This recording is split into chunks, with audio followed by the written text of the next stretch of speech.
Hey everyone, I'm excited to bring you today's guest, Ian Agard. Ian is a senior account executive at Clio, a software platform designed for attorneys and other legal professionals. He is also the co-founder of Grind. Grind is an online learning platform and community that's built to help software sellers succeed, level up, and improve their craft. Ian is based in Toronto, Canada, and we had a wonderful discussion around mindset. We talked about goal setting. We discussed how to structure your day. He's got a lot of really great thoughts around that. And the biggest piece to his story is how he doubled his income in software sales in under 12 months. He shares a bit about his background. He came from the acting world, which I thought was super interesting. So I'm very excited to introduce you to Ian Agard.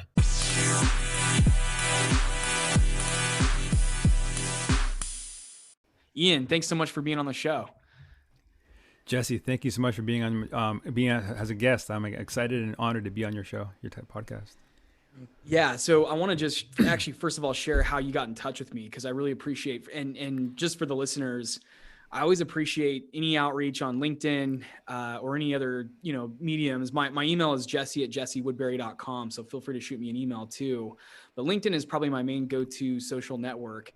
So Ian reached out to me and, first mentioned that he'd listened to a couple of the episodes and that he was a fan of the show. So I'm always appreciative of feedback, especially positive feedback. And then, Ian kind of made a pitch. He said, I want to get on the show and share with your audience how I doubled my income as a seller in 12 months. And obviously my ears perked right up.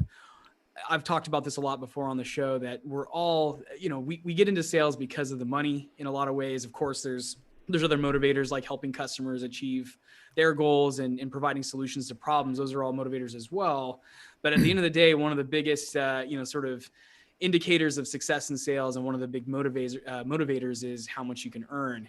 So I want to start out first. Ian, tell us about yourself, your career. Give us sort of your background and your origin story. I'd love to hear that. Yeah, great. Thanks, Jesse. So basically, right now I'm a senior account executive at a legal tech company called Clio in Toronto, Canada. And I've been working in SaaS sales almost about 2.5 years. Before working in SaaS sales, ironically or not, I used to work as an actor in the entertainment industry. So I worked in there. No way. Yeah, off and on about 10 years and loved it. Made a bit of money here and there. But I realized I wanted to have sort of family, have more of a stable income. And my other passion besides the arts is more business. And I've always been an admirer of tech. I had friends that used to work in tech as programmers and talk about this funding and all this funding and going on and all these parties. I'm like, that sounds like a cool industry to get into. So I was like, I love business. I love entrepreneurship. And I was like, any way I can get my foot in the door, I'm open to. And the door was sales. And I've never looked back since then. Yeah.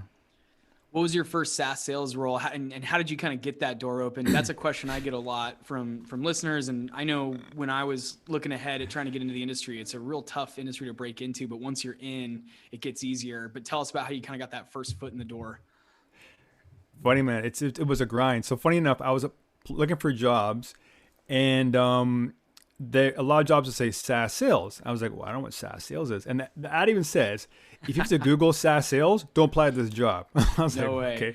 So I Googled it and like, okay, software as a service. And I was like, okay. And I went to a lot of interviews and a lot of small little startups. And they kept asking the same question. Have you used Salesforce before? I'm like, no. I was like, okay. Have you used Salesforce before? I'm like, no. And I was like, no. That was like, okay, I'm going to just see if I can download Salesforce. And I think I did some trial. And I was like, yeah, I have a bit of experience. So anyways, I ended up going to this Clio and I'm applying for a job called SDR. I was like, I don't know what SDR is, but they're hiring, right? I applied for the job. When I got the interview, the first interview, the lady goes to me, we've already filled our spot up for SDRs. We have this role called account representative. I'm like, okay, what is this? So it's full sales cycle. So you do the outbound calling, you book the demo, and you close the deal all in yourself. I'm like, well, that sounds pretty cool. I can almost like a little business. So through the interviews, I got the job, and that was it. So it's basically take a BDR and an AE and put it together. That's what it is. And I did that for about a year and 2 months. That was my first role. Yeah. So it sounds like it was prospecting, but you also had to close the deals that you were bringing in. So it was a full sales cycle role. Awesome. Yeah. No, that's Yeah, and it's not something I don't think it's really something that happens big in SaaS. I think SaaS more like the BDR, SDR pass up to the AE, as far as I know.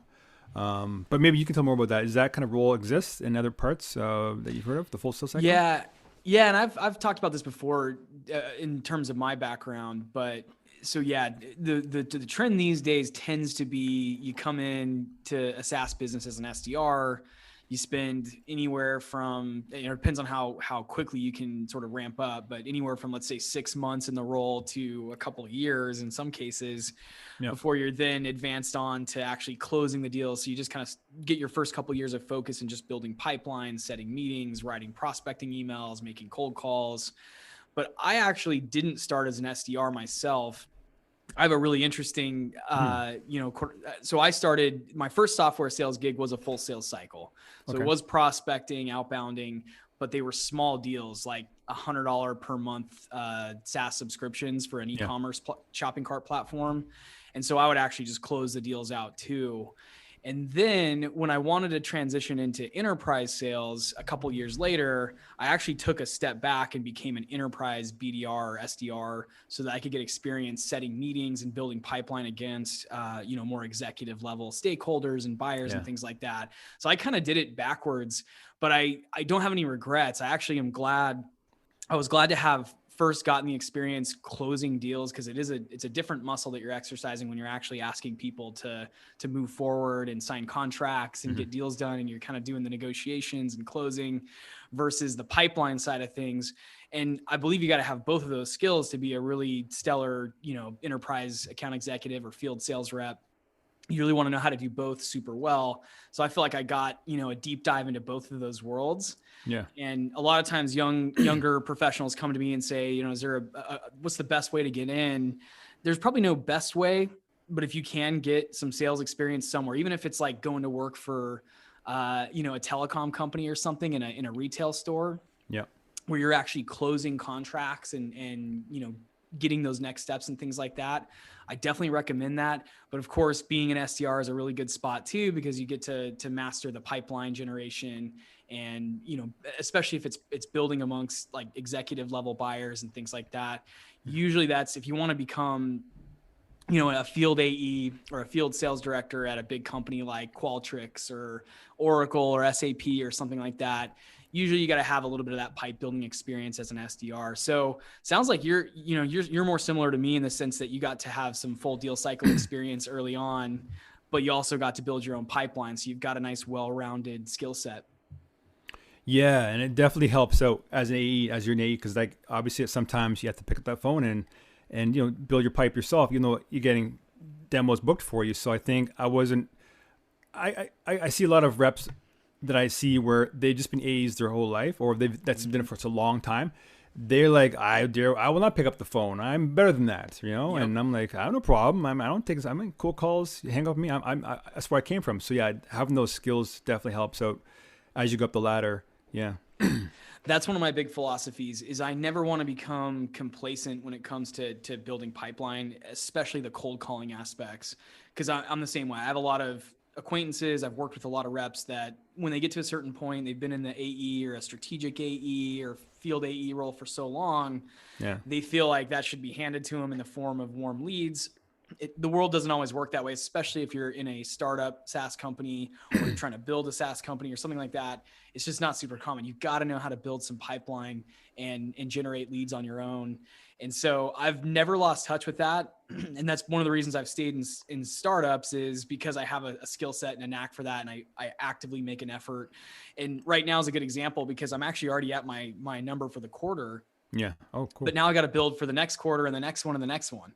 And I'm really in pipeline mode, and it's kind of ironic because I'm, again, I've got contracts out and I've gotten some big contracts signed in the last couple of weeks, but I'm ready to grind the phones, and I'm actually more focused right now on just trying to set more meetings and get the next opportunity going so that I can keep the momentum going. Yeah. I think, John Burroughs has a saying, the biggest reason for sales failure for reps is pipeline, lack of a pipeline, right? Something in that regard. So the flip side is that as long as you're building pipe every day, you should not have to worry if a deal gets pushed back to next month or another. He's like, no problem. I have this in my pipe, right? So yeah. So tell us about what you're doing now, and are you? So I imagine you moved on from that first role, and what are you doing now? Are you kind of in the enterprise selling world? Are you still doing sort of mid market? And I'm assuming you're still an account executive, but yeah, give us the update on how things progress from there. Yeah. So after that, I got promoted to AE. I've been at the role for about a year and a month, or a year and 2 months. And I'm in Clio. So Clio has 3 levels of accounts we handle. One's called Velocity, one's called Strat, one's called Mid Market. Okay. So I'm on the Velocity. Basically, I help attorneys 1 to 4 side, 1 to 4 users, but 1 to 4 kind of people in a law firm, and that's my role now. And yeah, it's more it's a faster sales cycle. Usually, it's like 2 months max if they're interested in buying. But yeah, all the things still apply as far as discovery, next steps, closing calls, bring in some kind of sales engineers on different deals. But yeah. Tell us about, I know a lot of my audience always asks, and this is something that I've seen a lot of folks struggle with, myself included, is bridging the gap between, it sounds like you made a jump from being it was an account representative to, an actual senior account executive.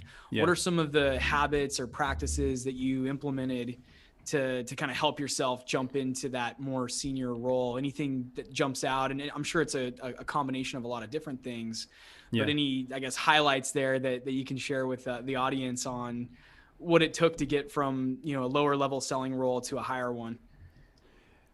Yeah. Great question. I think, and this is the overarching, my perspective reflecting on it, and it kind of ties back to how my income doubled in 12 months, going from that spot. The biggest thing is this. I think a lot of reps, I'll get to the question. I'll get there a long way. No, you're good.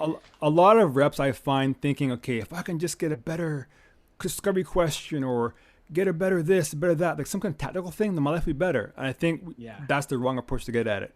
From my experience and what I see all the reps in my company that crush it, and there's layers to being successful. And this applies not just to sales, but in life. Mindset, work ethic, and then skill set. And I think managers tend to go like, okay, we have to work on your skill set. I think that's the wrong approach. First thing you work on is the mindset. That's the foundation. And on top of that, work ethic and then skills. So I get to your question. How I made the big jump is I changed my mindset. Because before, when I was just a struggling AR, I was very average. I had an average mindset, an average way of looking at life. Yeah. And we can break that down deeper if you want. But when I made the big commitment I made the commitment to excellence. I was like, okay, I'm going to be striving for excellence. And once I made that commitment mentally, everything changed as far as my desire to read books every day, my desire to be consistent in my outbound calling every day, my desire to keep growing every day, my desire to just level up in all areas of my life, and it just filtered into my work life too. Yeah, I want to break down the mindset thing. It's a really, in some ways, abstract concept that I know early on when I started hearing, like a lot of the senior reps that I would work with would say, you need to change your mindset. Yeah. I was like, how do I do that? Is it just a matter of reading a lot of like Tony Robbins books? Or do I need to go and do some sort of spiritual pilgrimage somewhere? Tell us some, are there some ways that you recommend to work on your mindset? Because I think it is something you have to keep working on. I know now that I've sort of gotten into that habit, I have a few ideas, but I'm curious to hear yours. Yeah, and you're right. And I think it's tough because how do you do it, right? But this was work for me, and I'll pass on. And I actually wrote it down, so I wanted to make sure I got it correctly. So I think it's making, for me, everything started when I started setting goals, like goals. When I was averaging, I would just get to work every day, dial and see what happened every day. Okay, I missed my quota. I am a quota. I missed my quota. I am a quota. So setting goals. When I say setting goals, is like, okay, where do you want to be a year from now? Where do you want to be 5 years from now? That kind of thing, like your career. And also just month to month, like, how many dials you want to make in a day. How much your quota, if it come and gives you a quota and your quota is 1,000 for the month, whatever it is, that can't be your target. Your target, you should personally aim for higher than that. Aim for 1,500. If you miss the 1,500, you'll at least be above your quota. So I started setting goals. So setting goals is very important. Write it down on a piece of paper, deadlines, 1 month, 3 months, 6 months, 2 years on the road, right? That's what I did. The second thing was just being consistent, no excuses with my prospecting.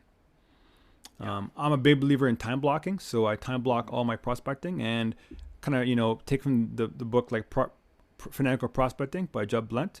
Love that book. Just every day it sucks sometimes, but that's where you win. That the monotony of my director says, master the monotony. Once you master the monotony, so it's those daily discovering of doing that every day, is daily prospecting. And I think third, high level, is just reading books. Man, I'm always big on reading books every day, whether it's stuff on mindset or stuff on sales success or communication. So those are the three pillars I find are huge: goal setting, prospecting every day, and reading. No, thanks for sharing those. These are very similar to the ones that I've implemented, and I'm trying to think of a few others that I tend to go to in terms of like how to work on my mindset and where the biggest shift was. Yeah. For me personally, there's been a couple over the years where I've really kind of clicked in and worked on my own mindset. The biggest one just being to start sort of believing more in myself. And it took me many years in my career to finally have enough confidence in myself that I could go get it done. Because I definitely spent the first few years of my sales career feeling like, oh no, I got to hit this number or I'm done, and then I'm gonna have to go look for another job. And then I'm gonna have to explain why I couldn't hit numbers the last time around. And it's just going to be this like vicious cycle of, just kind of spiraling downward. Right. So believing in yourself, to do that though, to build that confidence, I think comes from perfecting your craft, doing things like reading, books, understanding your industry, understanding the product that you're promoting. One of the big things for me from a mindset standpoint, this happened a couple years back. I just had this just random shift. I don't even know how it happened. I probably read it in a book somewhere, but I stopped thinking about sales as a sort of transactional thing. I stopped thinking about sales as I need to go and get a contract signed, or I need to go get money, or I need to go get a deal done. Yeah. And it started becoming, I need to help the end user here. Like what can I do to help this person? And if I go and sort of put that out there and help my buyer persona, my prospect, then they will reciprocate with signing a contract and partnering on an opportunity. And that's ultimately what I'm measured on. So I shifted and this even showed in my prospecting. I stopped saying, hey, can I get 10 minutes of your time so I can demo our tool? It's really cool. You're going to love it. To, hey, Ian, you're a seller. You might struggle building enough pipeline to hit your number for the year. I want to figure out how to help you do that. I'm not saying I have the answer. I think I might. My solution might be able to help you. There might be a fit here. I just don't know, but I'd love to figure it out. Right. So that's what I do now a lot with my prospects is I spend more time trying to understand what challenges they encounter on a day-to-day. And then my approach is, how can I be a resource to you, whether you buy my product or not, whether you give us a signed order form or a contract or close a deal? I actually don't care anymore. I used to care a lot. And it's a really daunting thing to think about, because when you have a quota, you have a target on your back, you're hired for a job with a number over your head that you've got to hit. And so it's easy to start shifting your mindset towards, okay, I got a, $1 million quota this year. How do I hit that? Yeah. But if you sort of shift that and say, I'll hit $1 million quota by helping as many people as I can solve problems that are, relevant to what our solution can do. And it'll just happen naturally because people will gravitate towards me as a consultant and as a professional. And it won't be about Jesse, the sales guy. It'll be about Jesse, the consultant, who is, a strategic advisor to our business and who has a vested interest in helping us solve these problems. So that was one of the biggest mindset shifts that I've made, was to stop thinking about sales as sales and thinking about sales as consulting and helping and serving. And that's really it. That was after that happened, I started building more pipeline. I had prospects that wouldn't go dark on me, because before that it was, you have a really good meeting and you're slobbering all over the prospect because you're so excited to get the deal done, and then they never come back, and you're emailing weeks and weeks and weeks and you never hear anything. But now when I follow up on things, I'm Jesse the consultant. You're welcome to take me up on my offer to help, but if you don't, let me know. I don't want to waste anybody's time, especially my own. This is a mutual partnership. And if you're not interested in investing in the partnership, that's fine. There's someone else out there that I can go to instead. So that's one of the big mindset shifts that I made, was just rethinking what it means to be a seller. Another one, you mentioned reading a lot of books, industry books, whether that's, software specific, sales specific, or specific to your industry. It sounds like you guys sell to attorneys. So I'm sure you've done some research on what it means to be an attorney. What does the day-to-day look like for the folks that you're trying to solve problems for? And I've done a lot of that too, is actually trying to branch out and understand what the day-to-day of my prospect is, so that I can better present solutions and brainstorm with them and kind of come across as more credible as a partner in this. Other things that I've done is, you mentioned planning and prep. I used to be so haphazard about this early on in my career. It was really just fly by the seat of my pants, point and shoot, whatever the cliche is. Yeah. And I didn't do a lot of forethought into how things would do. It was very much, I was very much reactive to things, very much just, let's try this and see if it sticks, versus let's plan, try it, but then go back and sort of iterate from there. And so what I've done over the last couple of years is especially in a time like right now, it's the beginning of a new year. For us, we're already a couple months into our fiscal year, but it's still very early in our year. So it's a good time to sort of sit down and get strategic and think ahead, okay, great. This quarter's in the bag for me. How about next quarter? And how about the one after that? How am I, building enough pipeline to keep this going? How am I, reaching the people that I need to reach? What am I doing to improve my messaging to make sure that it resonates with the folks that I know I can help? So there is a lot of planning, and then that goes even deeper. And I'm going really long here. I want to get back to your story. This isn't about me, but I'll share this final thought, which is, even prepping for meetings, prepping your internal resources at the company for a demo conversation. Doing follow-up and post-mortem calls after a demo to make sure that the demo hit the nail on the head for the prospect. So there's so much more. I used to think that sales, especially early on in my career, I used to just think it was all up to kind of luck. And if you had a really awesome pitch or demo, you'd win. And if you were just, very assertive, you could figure it out. But I realized there's all these small moving parts, and sales is really a team sport. I now believe that one person can't do it in a silo. It takes a whole company, it takes a whole team, and it takes a lot of preparation and, really thinking ahead to make it happen. And it's not something that's just, an aimless endeavor. It really is very much an engineered process to get pipeline built and to bring, clients across the line. So that's my final thought on mindset, but I certainly appreciate you sharing some of the things that you did to sort of up your game. And so you talked about mindset, and then you talked about skill set, and there was a third one. Remind us again, what anything else on those topics that kind of helped you land a more senior role? Yeah, so I think the second one was the work ethic. Just really, it is what it is, right? But just really putting the time. Like when I say putting the time, but putting the effort, right? And just not being lazy. That sounds kind of Clio, but it's tough to be consistent. That's why we honor, we respect those, whether it's these athletes in different sports, because they're consistent to do every single day, right? To be top notch. They could easily take a day off, or, okay, I just won't run that hard this play. But no, the great ones do it every single day. So every time you're on a call, there's just little things. Do you always check in? Do you always upfront contract? Are you always letting them talk, asking certain questions? You get deeper dive in the questions, right? And not being lazy. It takes time. It's hard work, but that's where you build that rapport, build that connection. And I think also another thing that I didn't add to is I started hanging with top performers. I really think that when you hang with people that are better than you, you play better, like in sports, and just soaking in that mindset and soaking in their processes and asking them questions. And I feel like that's a big thing too, is hanging with people that are the top performers. And I feel like if you're a rep out there right there and you're struggling, or you want to level up, there's a saying like, what's that? You're the average of the 5 people you hang with, something like that. I truly believe it's a fact. And I think that helped me too, hanging with top performers. And like I said, it's kind of like a mini mastermind. So me and the rep, he's the top rep in Clio, and we meet every month, we chat, and it's like a mini mastermind. And he keeps me accountable, I keep him accountable, and we keep on talking about our goals and, friendly rivals, but it's worked really great. So yeah, that helpful too. Yeah, I'm the same way. I have a few mentors that I hover around, and at different points in my career, I had even bigger lists of mentors. Right now, I'm looking for new ones, which is kind of an interesting thing to say. Yeah. And I've always been really lucky because I've had, either top performers or sales leaders or business leaders sort of gravitate towards me and say, you seem like someone who has, something to prove. You remind me of myself when I was your age. I get that a lot.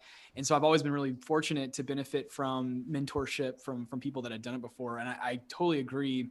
If you want to do something big in your career, whether that's hit $1 million number or start a company, or become a CEO or a VP of sales or something like that, you need to go find a mentor who's done that. Yeah. And you need to ask as many questions as you can. You need to keep that as an ongoing relationship.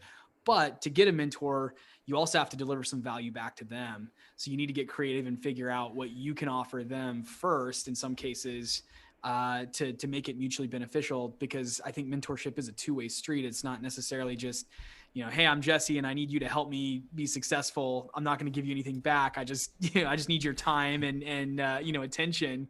It doesn't work that way. So it's a give get. And I always recommend reaching out to the people you admire and offering something that you can do that might be helpful to them.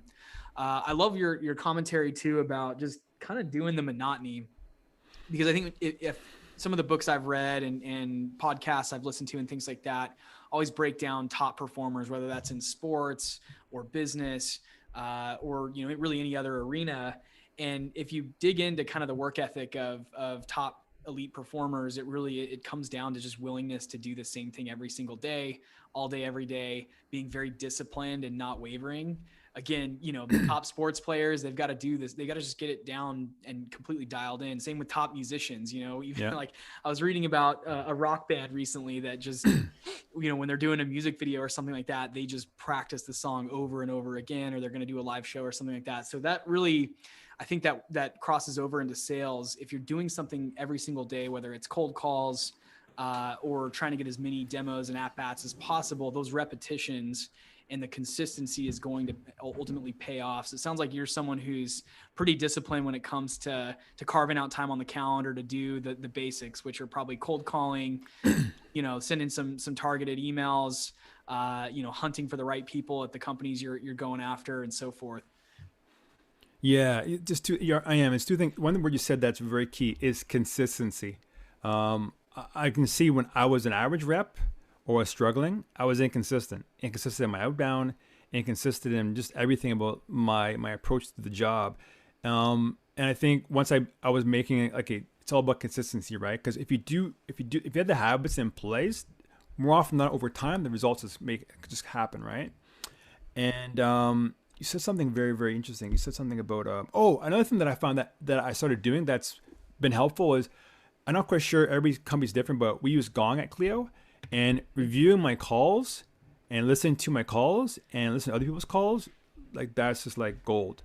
I can't see how you could be a top performing rep, my personal opinion, and not reviewing your calls or other people's calls, because it's like likened to being a sports athlete, going out and playing and just saying, okay, that was a good game, and then just try next game. No, like right. Any sport, from like football, basketball, they're looking at game film and, oh, I should have done that play, and they're with the coach and reviewing it. So I guess everybody's different, but if you don't have Gong, most companies do have Gong, but if you don't have Gong, talk to your sales leader, your sales enablement team to get it, because it's a game changer for reps. Yeah, I totally agree with that. We actually don't have Gong where I'm at right now. We're working on getting something like that in place. Okay. Even if you don't have Gong, if you use Zoom, you can record your calls. It's not True. it's not as data driven. Right. I think one of the values of Gong is you can kind of collaborate with other reps, and you can listen to top performers and share your recordings with others on the team, and your management can kind of go in and hone in on where you might be using filler verbs and words and things like that. So I'm all for those types of solutions. If you don't happen to have one of those in your stack, maybe you're at a startup, maybe you're at a company that just doesn't have a Gong or a Chorus license. At the very least, you should be able to record your calls on Zoom. If you can't do that, and you've got an iPhone, just record your calls on your iPhone. There's some different recording apps and things like that. You can download GarageBand and run that in the background. There's tons of ways to do it. So True. I've been recording all my discovery calls on Zoom, and I'll go back and listen to them and just sort of pick apart my pitch and, maybe areas where I got off track. And I'll also use them as sort of notes for later on, because if I have a prospect that ends up going dark, I can go back and say, maybe I missed what their pain actually was, and I'm not hitting that hot button.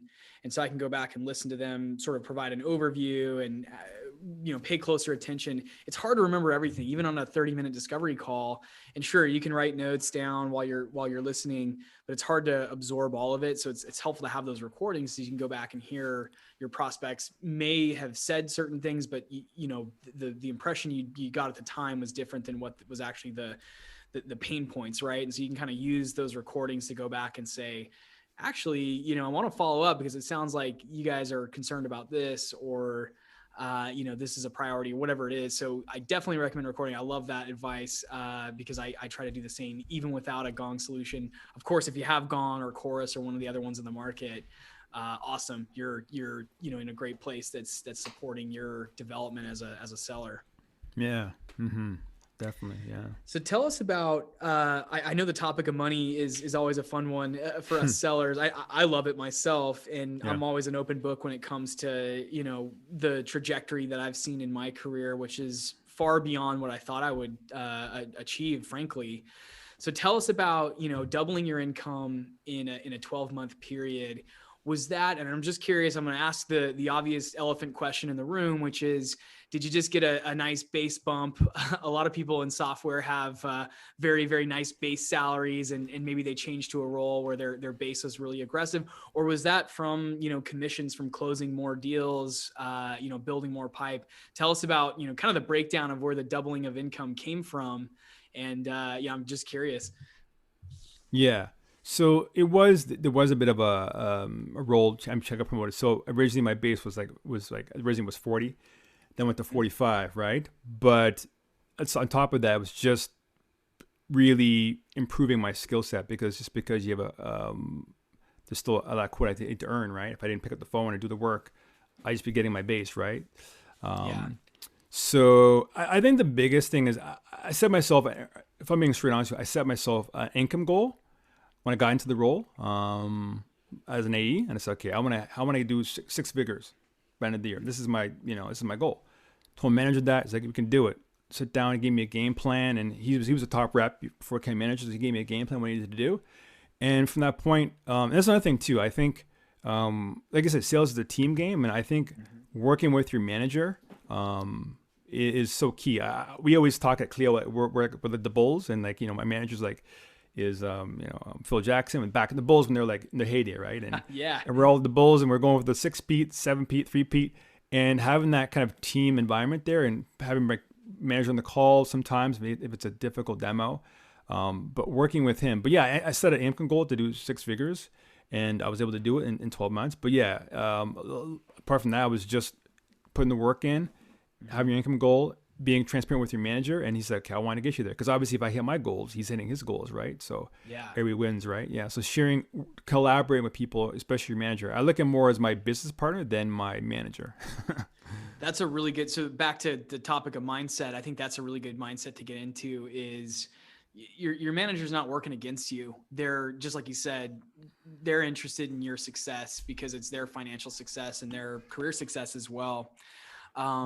And I love that you set out with a specific goal. I know I didn't start doing that until just the last few years, maybe the last 5 years, I'll say, in my career. Yeah. I didn't start actually writing down and sort of putting it out there like, hey, I would love to make, XYZ this year.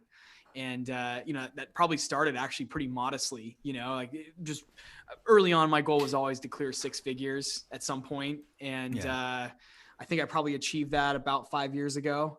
And then from there, it was like, okay, now how do I get, then the goal can kind of you start moving the ball up. Right now I hit that benchmark. Yeah. What would it take? What would it take to do 200 or 300K per year? Yeah. What would it take to do $500,000 a year? I know, reps who have done 7-figure W-2s in the software selling space. Yeah. And I always ask, whenever I hear that, I always ask them, it's like, what did you do? What's the process to get there? Yeah. It's always interesting to hear the response. So I definitely agree. And most high earners that I've interacted with, whether that was in the sales world or the sales team, but I also had a couple of mentors that were CEOs and, executive level business leaders and startups. And I've seen that as a trend that they tend to write down. They actually write it down. They write down what their earnings goals are, or what their goals are for their net worth, or whatever other sort of hard and fast goals. And they put it in writing, because I think they're really putting themselves out there to actually get it. There's something in our psychology about actually writing it down that helps you really formalize it and really drive at that. Yeah. So I'm a big believer in just writing it down, and then then keep moving the ball up. Once you've hit that benchmark, ask yourself the question, okay, I hit 100K. Now how would I get to 200K? Is it, would I have to double my effort, or is there another lever I can pull that could take me to 200K faster? And so if you're not asking yourself these questions, and a lot of people don't, a lot of people I've worked with just don't ask the question. And of course, a lot of other professions that aren't in sales maybe never ask the question of, what would it look like if I made 300K this year? Like, how would my life change if that happened? And then what levers would I pull to do that? And it's much easier if you're in SaaS sales, because all you got to say is, okay, if I wanted to hit, 300K, this is how much pipeline I'd need to build. And if I work backwards, assuming I convert some percentage of that, that's how I could close enough deals to actually achieve that number.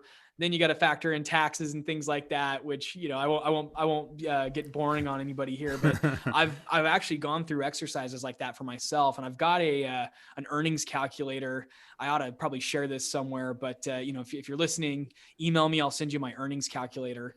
And you can kind of go in and you can input your deal size, your close ratio, or the percentage of deals you close, and then kind of estimate how much pipeline you need to build to actually hit a certain target based on your comp plan. So it's a whole spreadsheet that I built about 1.5 years ago, just to kind of help myself track my own progress.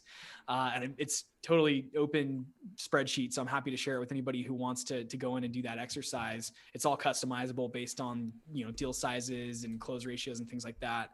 But I found that really helpful to just at the beginning of the year go in and say, all right, realistically, this is what I need to do. I either need to close bigger deals or I need to close more deals. Which one's easier? And if you're asking yourself these questions, you're already moving in the right direction and you're going to figure it out. But if you're not asking yourself the question of, okay, last year I did X, now I want to do Y, how would I get how do I close the gap there? Then you're just missing out. You're missing out on an incredible lifestyle. And, once you start hitting some of these earning goals, you can start achieving other goals in your life as well, which I've found. So I love that you wrote down, your earnings goals. What other things kind of came into play that you think helped, helped you achieve those outcomes? I think really making, and then I get real granular as far as like company goals. Like we're big at Clio as far as giving awards out for reps hit the quote for the month, quote for the quarter. Different things like that. We have something called Clio Impact Awards. It's kind of like the Oscars in Clio.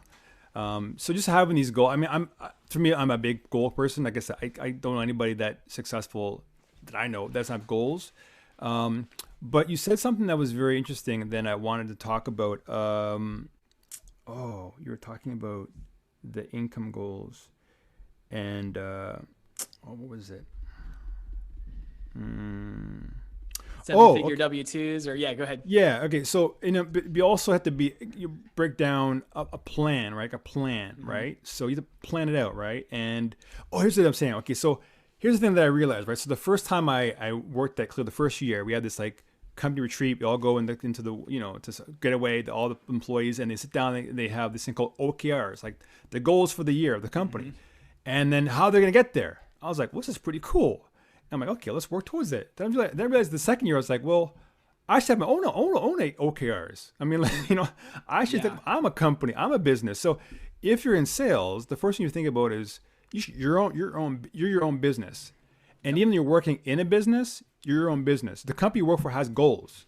You should have your own goals, right? I mean, obviously help the company get to the goals, but you should have your own goals. So once I saw like, hey, all companies around the world sit down every beginning of the year and say, here's where you want to go.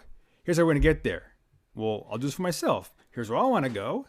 Here's how I'm going to get there. And, if you have a goal and a plan, you're halfway there. And so my point again is that having that realization, and I have the same thing for this year and obviously next year, is having that goal, having a plan, because all companies do it, and you're a business too. If you're a rep who earns your own income as far as commission, you just think of yourself as a business and do the exact same thing that the company works for, do the exact same thing so you can get that income you want to get. Yeah, it's cool you guys have OKRs implemented. Just for listeners who might not be familiar with OKRs, let me explain.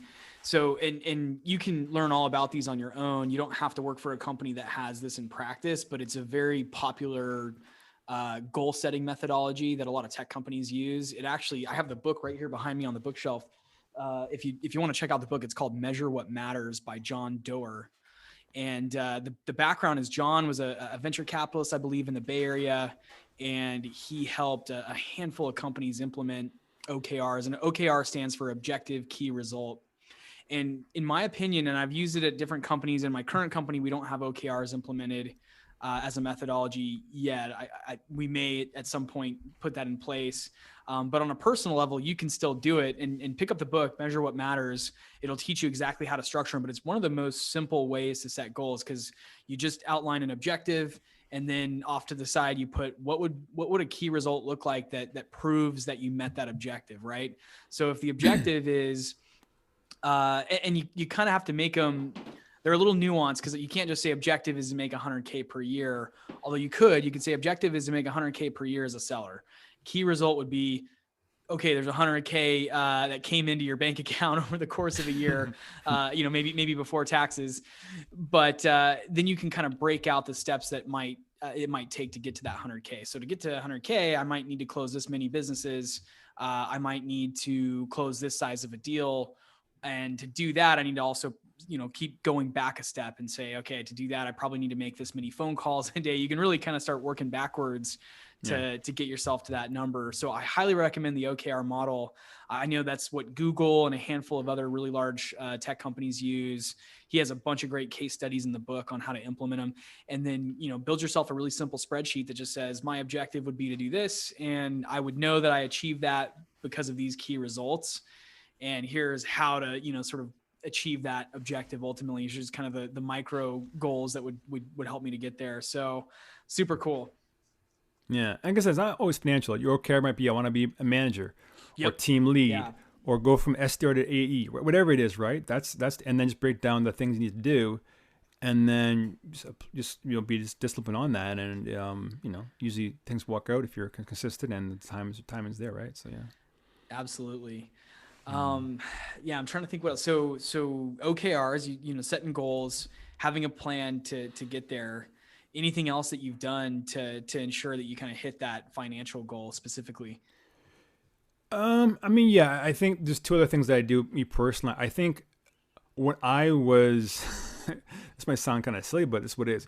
When I was kind of struggling in average and kind of in the mix of things, I was constantly comparing myself to other people, looking around, what's this person doing? What's this person doing? And there's nothing wrong with that. But once I just locked in, I'm like, you know what? I'm competing against myself.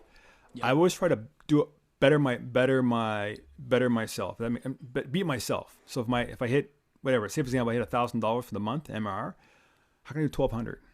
How can I do 1,300? So trying to just be the best I can. I think that helped a lot, pushing myself past. Because if I'm like, my goal is to beat Jim over there, and I beat Jim. Okay, I beat Jim and I beat Susan, but am I growing, right? I could, maybe they're not, so I find that just competing against myself worked well, and I still do it now. But this is a big thing too. I think it's a really subtle mindset, but I found that, and I hear it a lot, where things are struggling, things are going bad, people start complaining about, it's the leads, it's the this, it's the that, it's COVID, it's whatever, excuses, right? And I was there too, and complaining against it's the this, and the leads are this and that. And I realize now that I stopped making excuses. I started making adjustments. So no more excuses. I'm like, okay, if the leads are this, okay, make adjustment. What I need to do to solve that. Like, well, how can I overcome that? Always thinking of a solution instead of just look at the problem. So I think when I stop complaining and make excuses, and I even see it, other reps, I hear them talk, and I'm like, when I start hearing the excuses, I'm like, okay, I don't, I just listen to them. I don't like dive into. Yeah, you're right, man. The leads are so sucker. I just go, okay. I hear you. And I'm like, let me get away from you, because I want to get that excuseism.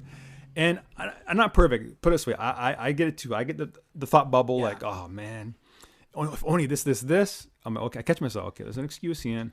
So I find more often than not, trying to make adjustments other than excuses help me out a lot too.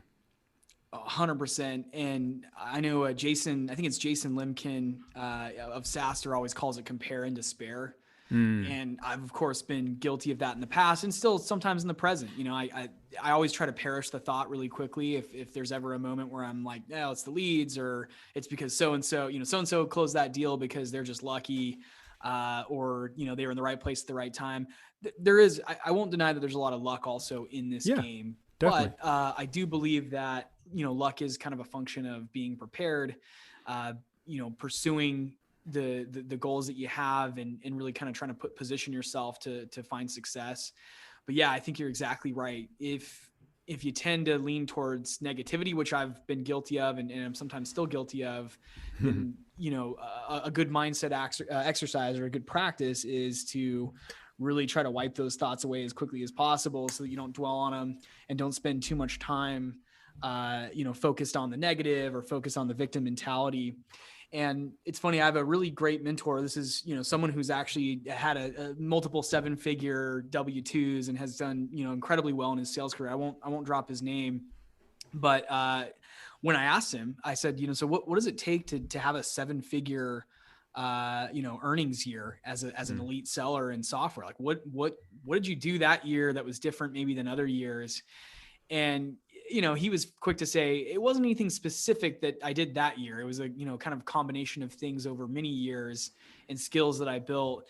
But he said the first and biggest thing that I think is super important in, elite selling and being able to have an outcome or an achievement like that is you have to have, and the way he worded it was, you have to have the right size chip on your shoulder.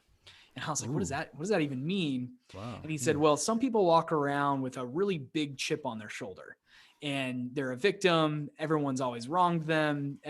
Nothing ever goes their way.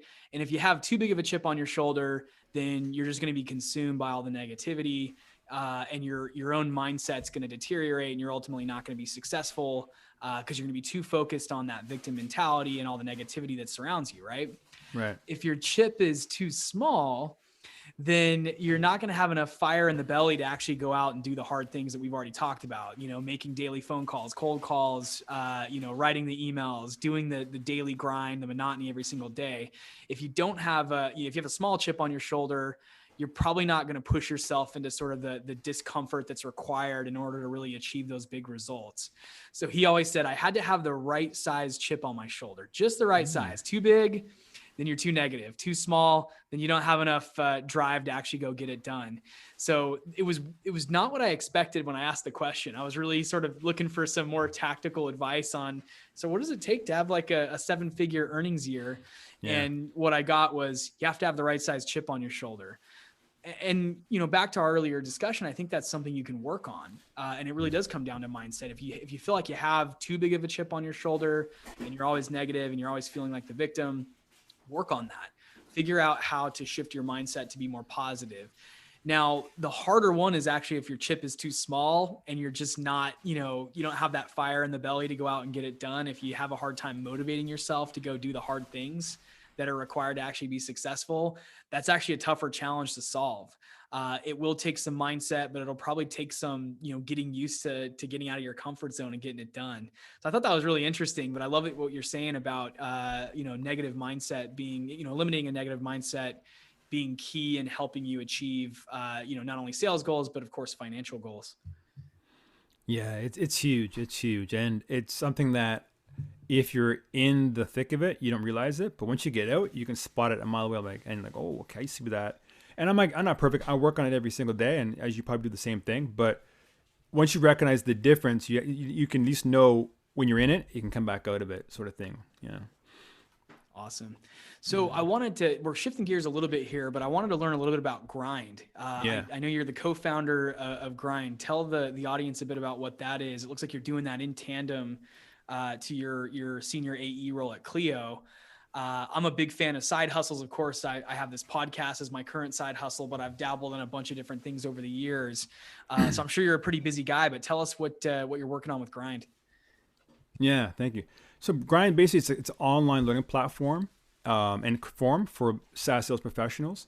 And basically I'm just marrying everything I've learned from my journey. I was at the point where I was going to get fired at my job as a AR. And now that has success where I am now. And I kind of see how it is now. So I just want to be able to have people have a forum and a learning platform to do it. So basically, it's like, if you were to think, it's like Udemy meets Reddit. So it's a monthly subscription. You log in, and once you go into the platform, there's 5 stages of it. And the whole goal is to get people to be 6-figure income earners in SaaS sales. Cool. So when you log in, there's different stages. If you're like, I don't never worked on SaaS before, or I've just got a job as an SDR, how do I get going? Stage 1. And there's modules for that, right? And as you go up the different stages, the whole goal is to get to the end goal, which is being a 6-figure income earner. If you're like a struggling AE, you might come in and be at stage 4, ping, ping, ping, work on that mindset, get you going. And that's it. And there's also a community involved. I run the monthly kind of like group training, kind of like Q&A, where I can help people out and do like a little webinar style thing. But yeah, it's been launched it this month. Been going. Oh, wow. Yeah, been going. The whole kind of thing kind of went ad hoc. Kind of started a bit in September. So I had a few customers so far, but just trying to scrappy, traction. People are buying and they're getting in. So it's been good so far. Yeah. Mind sharing, and you don't have to if you don't want to, but how many users are on right now, or is it still kind of in the development phases? Yep, definitely. MR is about like 200 a month, so nothing crazy. Hey, that's a good start though. That's awesome. Yeah, but like it was just like what's the whole saying, the startup thing, where you have to validate the idea, and how you validate the idea by people putting their credit card in. So we validated the idea. People put the credit in. They have some testimonials. People are liking it. They're getting some feedback. And they're getting results. My whole goal now is just be able to just spread the word, right? And obviously tweak the process. But people see value in it. And I really feel like it's funny because they always say when you start a business, where you should scratch your own itch. And I really feel like I know the pain I felt when I was a struggling rep. And I'm sure there's great courses out there and great books, and that's great. But if somebody could hold my hand and get me from, I might get fired to 6 figures, I would love to have that person. And that's what Grind does basically. Yeah. Something I haven't talked about a lot myself, but I've taken a number of different courses and done a bunch of different sort of accelerator programs. I've spent thousands of dollars. I think a lot of people wonder, like who's out there buying these courses? It's me. I've bought a handful of them. And at one point I didn't even have the spare cash to do one, but I was like, this is a good investment. I need to figure out these different skill sets. Yeah. So I'm a big consumer of membership sites and courses, especially ones around entrepreneurship, business, sales. I've done quite a few of them just and I've never regretted it. Some of them have been pretty expensive. I spent $1,500 on a course once, and I don't regret it at all. At the time, I did not have $1,500 to spend on something like that, but I did it anyway. And I'm really glad I did it, because it had attached to that course was a playbook that I still use for a lot of the prospecting that I do. So I'm a big fan. And then what I love is the community aspect of those courses. So I've done a few different ones, and you always end up in either a Slack community or a Facebook group or a LinkedIn group or something like that. I'm sure. Do you have a Slack group or anything tied to Grind? Yeah, it's not a Slack, but inside the membership, there's actually like a forum, kind of like Reddit, where you can users go in and post questions and different areas of like anything else, like any kind of forum that's like, okay, cold calling or discovery or whatever it might be, closing. Yeah. That always tends to be one of the most useful parts about it too, is having other people in a community that you can network with, and you have sort of this kind of private forum that no one else has access to in a lot of ways. So I like that's one of the things I've enjoyed most about the courses that I've done, is I end up in these networks. I end up meeting these people that I'm like, I never would have met you if I wouldn't have bought that course. And now we're, business colleagues, and we keep in touch. And if you've got an in somewhere, I can ask you for that, no holds barred. So I think that's really cool what you're building a community around finding success in this industry. It's kind of what I'm trying to do as well. So I think we're really aligned in trying to help this audience achieve what they're trying to achieve. I like the approach you're doing, which is, formalizing it into a community with a forum aspect to it and actual content that can help someone level up their game. Tell us about the cost, if you're open to sharing. I want to try to give you as much press as possible on. Cool, and man. Hopefully you can capture a couple of new users. So tell us about the cost to join the program. What else, as far as value drivers are there associated with it that might be beneficial to someone who's trying to level up? Definitely, yeah. So just one piece of content comes out every week. So you get a new piece of content every week, and it's just really calm. Whether it's in discovery, it could be mindset, goal setting. It depends on what stage you are in. It's $49 per month. And if you want to go annual, it's like $490. So you just get 2 months free. And month to month, go as you go. But yeah, it's been a good value. And what I look at is this: the more I grow in my career, I realize this, right? It's like a lot of times when you buy a book or buy something, you might look at the book and say, "Oh, it's $29," or "It's $50," right? I'm like, I'm not gonna buy it. When I was younger, and I realized like this is an investment. If I put $50 in, even if this thing it gets me $5,000, it's a 10, whatever, a 100% return or 10 times return, right? I was looking at it as an investment, right? An investment. Mm-hmm. So if you say to somebody, hey, you know what? If you give me $1,000, I can give you $10,000. I'm like, I'm game. Like you said, those courses you took, right? I'm sure those courses you took for $1,500 back in the day have helped you earn what you're earning now, right? And some regard, right? Yeah, absolutely. So just looking at everything from an investment, because the biggest thing, another thing I want to talk about, you're talking about the selling aspect of whether you're selling and helping people buy and consulting. I think it's great. Another big thing I learned about from my shift and growing now was I look at now sales as a profession. Mm-hmm. Before I was like, this is a job. And you might think, what's the difference? Well, it's like this, right? A doctor or a lawyer, it's a profession. So they go to school, they take courses, they take CLEs, they go to webinars, they do training, they're always networking. Sales is a profession too, the ones that are high earners. And look at exactly the same way. I'm a professional. So I have to do training, I have to do courses, I have to keep leveling up, I have to show up on time, like meetings, and I'm a professional. And there's certain ways you to conduct yourself. So I think having that mindset of this is a profession, I'm a professional, like a doctor, because you can make as much of a doctor too you want. That was helpful, yeah. No, that's awesome. No, I'm a big fan. I've already said this, but I'm a big fan of side hustles for a couple reasons. Also, that as a seller, you want to try to get more. It's a creative outlet, and what I've found is in doing side hustles. For example, this podcast is a great example of one of my side hustles. It ends up carrying over to my day job as an enterprise account executive. One really interesting example is I had a client or a prospect, I should say, who checked the show out and, brought that up. And I kind of built a little bit more rapport than I might have otherwise done because they saw that I was doing this. And even though I don't sell to salespeople myself, they still had some respect for the fact that I was out there trying to build something. So it's funny how it can all kind of end up merging together, and it can be ultimately beneficial to your day-to-day. So I think what you're doing is absolutely cool. I love what you're doing to help the community. And definitely to the listeners, check out what's the website? Where can someone find the Grind community or get started? This is Grind. The best place to go is go to Ian Agard at LinkedIn. And from that point, the link's there to Grind. And I can even share you the link maybe in the show notes afterwards, whatever. But LinkedIn, Ian Agard, and everything's there. And just click on the company Grind and tell us what we do and more information on the webpage. And there's actually a free masterclass that I recorded, so you can maybe check that out and see how that works. If you like what I'm doing and what I offer, then maybe you can continue the relationship. And I'll put your LinkedIn profile link and I'll hunt down the link and put that in the show notes. Yeah. One final thought too on all of this, and I've already shared now that I've invested I don't know how many thousands of dollars in different courses.